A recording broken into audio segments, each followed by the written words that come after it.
Sukseskan program korupsi berjamaah. Pejabat Kemenkeu dibolehkan rangkap jabatan. 460 orang terlibat, 300 triliun diemban. Diatur undang-undang, pejabat Kemenkeu dibolehkan rangkap jabatan jadi komisaris BUMN. Mengutip demokrasi.id, persoalan rangkap jabatan 39 petinggi di Kementerian Keuangan yang turut mengisi posisi komisaris BUMN dan BLU masih terus menjadi perhatian publik. Pihak Kementerian Keuangan pun kembali memberi penjelasan. Juru bicara Kementerian Keuangan Justinus Prastowo mengatakan, rangkap jabatan para pejabat eselon 1 dan eselon 2 di Kementerian Keuangan itu merupakan praktik yang sudah lama ada dan telah sesuai dengan Undang-Undang Keuangan Negara dan Undang-Undang BUMN. Saya tidak defense ya, tapi ini informasi.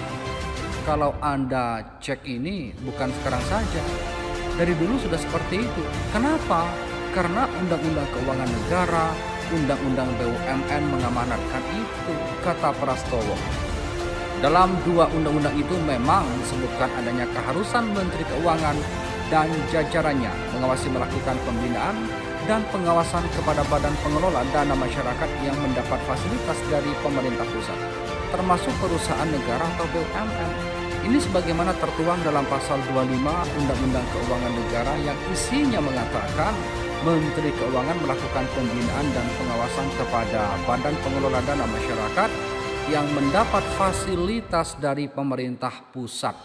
Sementara itu dalam Undang-Undang BUMN pasal 27-nya menyebutkan bahwa dalam hal menteri bertindak selaku RUPS, pengangkatan dan pemberhentian komisaris ditetapkan oleh menteri. Pasal 33-nya pun hanya menyebutkan anggota komisaris dilarang memangku jabatan rangkap sebagai anggota direksi dan jabatan lain yang dapat menimbulkan benturan kepentingan. Jadi itu yang jelas sudah diatur. Kalau melanggar atau tidak aturan di dua undang-undang itu melarang dan justru dalam rangka pengawasan, mestinya kita sepakati pengawasan, tutur Prastowo.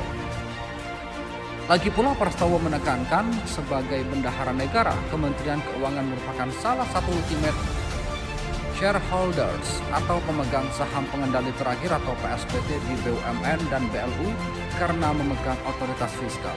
Maka menempatkan perwakilan di sana, menugaskan para pejabatnya untuk menjadi komisaris dalam rangka pengawasan. Karena di situ ada tanggung jawab, ucap Prastowo.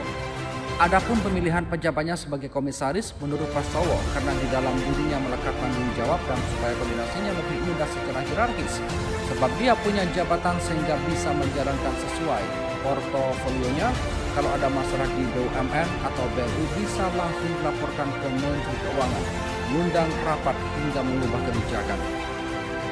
Yang dilarang untuk mengisi jabatan sebagai komisaris di BUMN pun kata dia sebetulnya hanya menteri, tidak termasuk wakil menteri.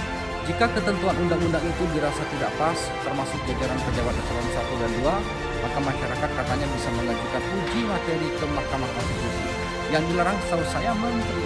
Penafsiran berikutnya apakah wamen sama dengan menteri? Menurut undang-undang ini kan perdebatan berikutnya. Nah, silakan kalau itu tidak memuaskan sebaliknya diuji untuk wamen karena yang diuji menteri itu ya korennya kan undang-undang pelayanan publik, ungkap Prastowo. Kementerian Keuangan pun kata dia tak bisa mengevaluasi apakah perlu atau tidaknya rangkap jabatan para pejabat ini di jajaran komisaris BUMN dan BLU.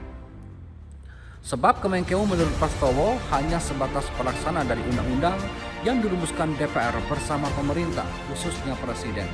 Jadi ini sebaiknya evaluasi dialamatkan ke yang buat undang-undang supaya jelas rujukannya. Kalau existing undang-undang tidak melarang, tapi kalau dirasa tidak tepat, mari kita usulkan dan masyarakat punya hak mengusulkan undang-undang itu, ujar Prastowo. Mohon kepada pihak terkait, pihak berwajib dan pihak yang bersangkutan untuk mengklarifikasi kebenaran berita ini. Kami hanya melansir dan memberitakan, Andalah yang memutuskan.